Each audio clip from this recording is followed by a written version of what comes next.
So there are certainly some mixed reactions. I swear, a few of you guys might just hate fun. There won't be any convincing some of you guys, but I understand it. People don't like change. I don't like change. And there's definitely things that I myself am wary of.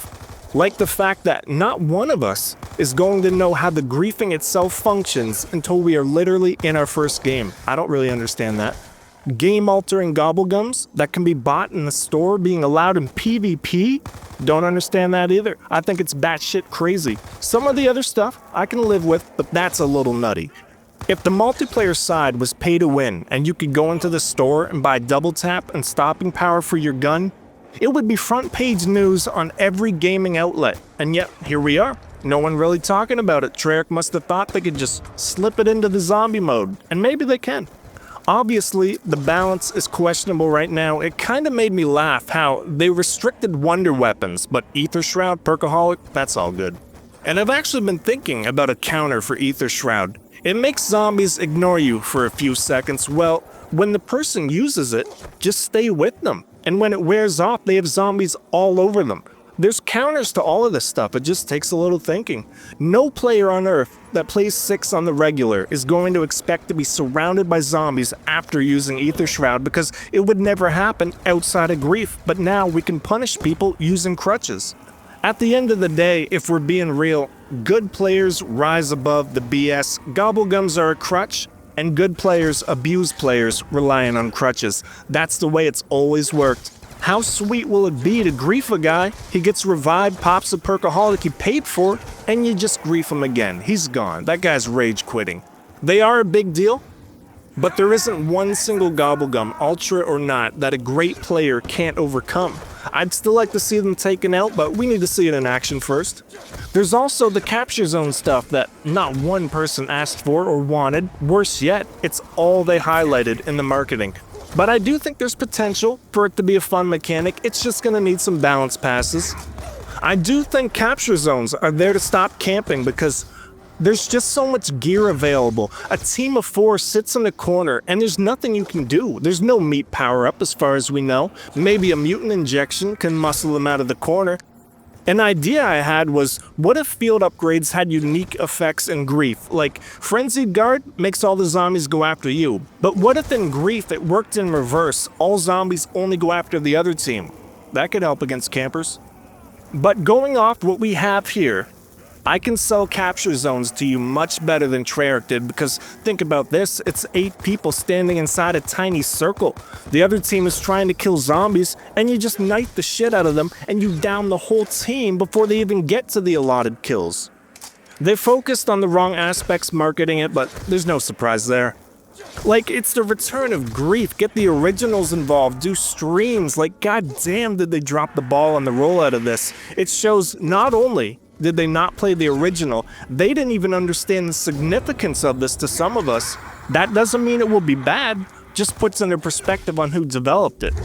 My biggest worry about capture points is that the griefing itself becomes secondary, and it's just whatever team has better guns kills the zombies quicker and just wipes the other team without them even having a chance. That would not be good. So there's many valid concerns, but that's also coming from the old school mindset of keep it all the same. People do not like change, they hate it, me included, but if you don't go forward, you lose the past. You like that? I can fucking write novels.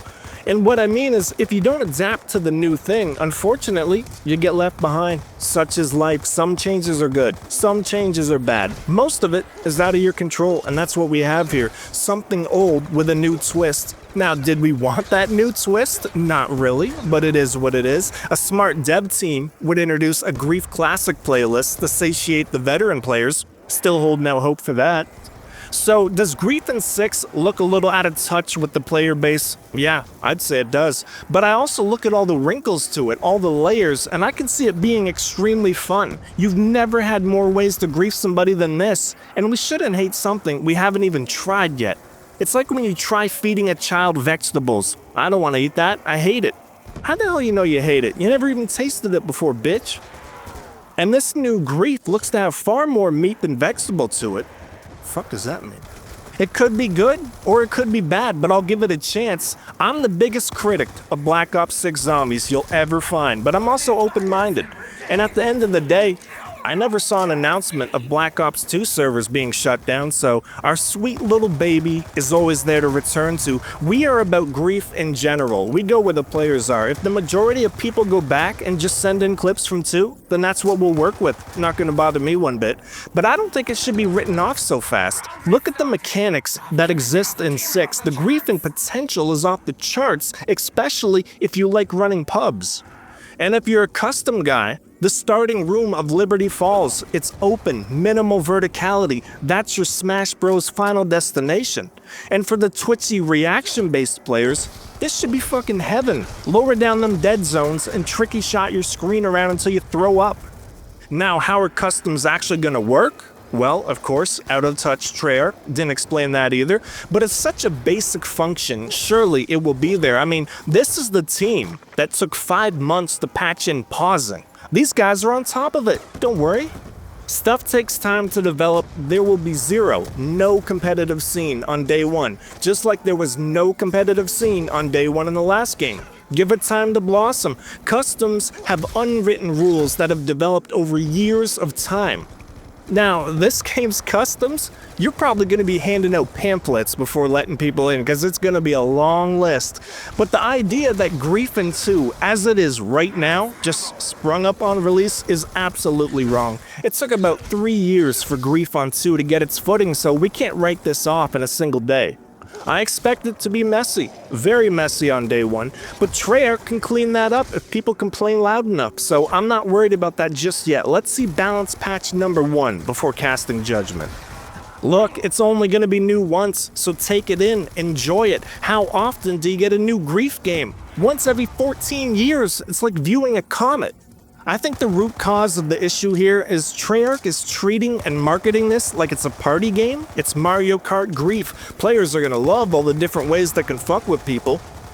But they're missing the fact that a large part of the community that developed in Grief actually prefer the competitive aspect of it. Seeing who's the better player, what's that gonna be like? We won't know till we try it.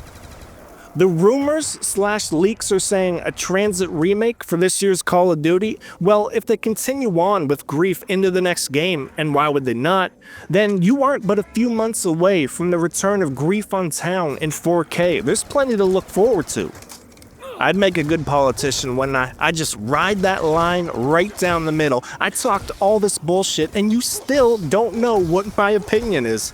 For me, this whole thing hinges on if the core mechanics, knifing and spraying, work like the original, because if they do, then we're good to go.